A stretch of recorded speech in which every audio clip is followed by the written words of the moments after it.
সমাবর্তন অনুষ্ঠানের মাধ্যমে আদম থেকে যুক্তাছে 11 নম্বর নির্বাচিত মাননীয় জাতীয় সংসদ সদস্য, খাদ্য মন্ত্রণালয় সম্পর্কিত স্থায়ী কমিটির সদস্য জননেতা জনাব খান মোহাম্মদ সাইফুল্লাহ আল মেহেদি বাঁধন মহোদয়ের শুভাগমন উপলক্ষে অভিনন্দন ও শ্রদ্ধার্ঘ। হে মহান অতিথি, স্বাগত, সুস্বাগত।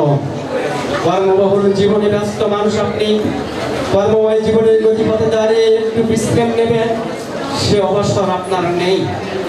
আজ একটুক্ষণের সান্নিধ্য দেওয়ার যে অবকাশ নিয়ে আপনি এসেছেন তার জন্য আমরা আপনাকে জানাই আনন্দ প্রতিরোধের প্রাণ ঢালা অভিনন্দন। আপনার মতো মহান অতিথির যথাযোগ্য মর্যাদা দানের সামর্থ্য আমাদের নেই, তাই আতিথেয়তার অপূর্ণ থেকে আমরা ভরে দিতে চাই আন্তরিকতার পরশে। আপনি আমাদের প্রাণ ঢালা শুভেচ্ছা ও বরণ মালা গ্রহণ করুন। হে নির্ভীক কর্মী, রাষ্ট্রীয় কাজের শতব্যস্ততার মাঝেও আপনি আমাদের মাঝে উপস্থিত হয়েছেন। আপনার সুন্দর মননশীলতা, সহৃদয়তা, জ্ঞান পিপাসা ও উদাত্ত ব্যঙ্গময়তায় আমরা বিমোহিত, বিমুগ্ধ ও উদ্বুদ্ধ। আপনার সেই স্বভাব স্বরূপ দৃঢ়তা ছিনিয়ে আনো আপনার কৃতিত্বের সর্বোচ্চ আসন, এবং তাতেই হবে এ বিদ্যাপীঠ গৌরবান্বিত ও ধন্য। হে শিক্ষাপ্রতি, আজ যেখানে এসে আপনি পদার্পণ করছেন এটা অনেক জ্ঞান তাপস সৃষ্টির তীর্থভূমি।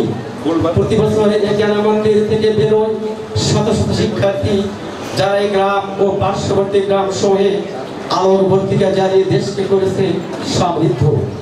কিন্তু চেয়ে দেখেন এই বিদ্যা মন্দিরের স্থানে স্থানে বেদনার অভিমান পঞ্জীভূত। চোখে মুখে এদের ডুমরে উঠছে জমাট বাঁধা কান্না। হে দেশ মাতৃকার গৌরব, দেশ ও জাতির মঙ্গল চিন্তায় আপনি সদা জাগ্রত।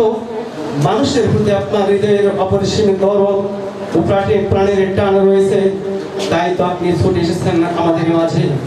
ক্ষণকালের জন্য হলেও আপনাকে পেয়ে আজ আমরা ধন্য ও গর্বিত।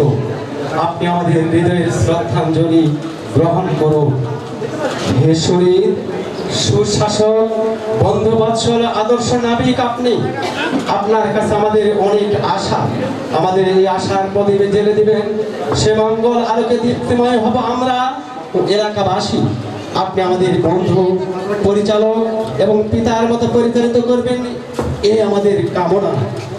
হে জ্ঞান তাপস, আপনার মতো এত বড় মহৎ মানুষকে ক্ষুদ্র আঙ্গিনায় পেয়ে আজ আমরা ধন্য। আমাদের সাধ্য সীমিত, আয়োজন সামান্য, কিন্তু আপনার জন্য আমাদের প্রাণের ঐশ্বর্য অন্তহীন। আপনার কুশলী হাতের পরশে এই বিদ্যা নিকেতনে প্রাণ সঞ্চার হবে আমরা আশা করি। পরিশেষে মহান আল্লাহর দরবারে আপনার সুস্বাস্থ্য ও দীর্ঘায়ু কামনা করছি। আপনার মনোমুগ্ধ বীর বিক্রম শহীদ লেফটেন্যান্ট আহসান হক ডিগ্রি কলেজের গভর্নিং বডি, অধ্যক্ষ, শিক্ষক মন্ডলী ও কর্মচারীবৃন্দ।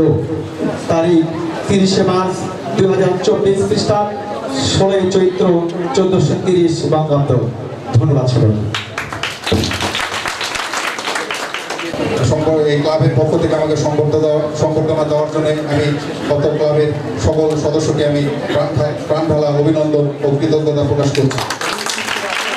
আমি এই এলাকার সংসদ সদস্য হিসেবে শুধু নয়, আমি এই এলাকার সন্তান হিসেবে আপনাদের পাশে থেকে আমি কাজ করতে চাই। আপনাদের যে কোনো সমস্যা, যে কোনো প্রয়োজনে আপনারা আমার বাসায় আসবেন, আমার বাসার দরজা আপনাদের সমস্যা হবে। আমি এই ক্লাবের যে প্রতিষ্ঠাতা এই মঞ্জু কাকার ছেলে নয়ন ভাইকেও আমি ধন্যবাদ জানাই যে এত সুন্দর একটা ক্লাব উনি প্রতিষ্ঠা করেছেন। আপনারা আপনাদের ক্লাবের যে কোনো সমস্যা, যে কোনো ব্যাপারে আমি আপনাদের ক্লাবের পাশে থেকে থাকবো, আপনাদের পাশে থেকে কাজ করব। আপনারা আমার কাছে আসবেন, আমার সাথে যোগাযোগ রাখবেন।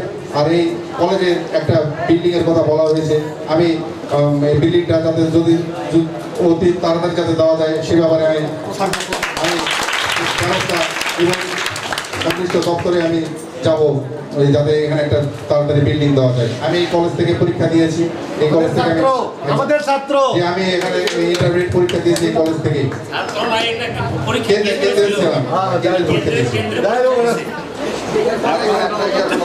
কলেজে একটা শহীদ মিনারের কথা, এটাও আমি পর্যায়ক্রমে এখানে একটা শহীদ মিনার আমি নির্মাণ করব। আর এই কলেজের আরো আরো উন্নয়নমূলক গঠনমূলক সব আরো যে সমস্যা যেগুলো আছে কলেজের, সেগুলো আমি পর্যায়ক্রমে আমার শিক্ষক শ্রদ্ধেয় শিক্ষকবৃন্দ আছে, ম্যানেজিং কমিটির সভাপতি মহোদয় আছে, সবাইকে নিয়ে নেতৃবৃন্দ আছে নিয়ে আমি পর্যায়ক্রমে এগুলো সমাধান করার চেষ্টা করব। আর সেন্টারের জন্য আমি সেন্টারের ব্যাপারে জানতাম না, কেবল আমি শুনলাম। এই সেন্টারও যাতে এখানে দেওয়া যায় সে ব্যাপারে আমি ইউনো সাহেবকে আমি বলবো, যাতে একটা ইত্যাদি সময় হয়েছে। আমি আমার বক্তব্য দীর্ঘায়িত করবো না। আপনারা সকলে ভালো থাকবেন, আপনাদের সকলে সুস্বাস্থ্য দীর্ঘায়ু কামনা করে আমি আমার বক্তব্য শেষ করছি। জয় বাংলা, জয় বঙ্গবন্ধু।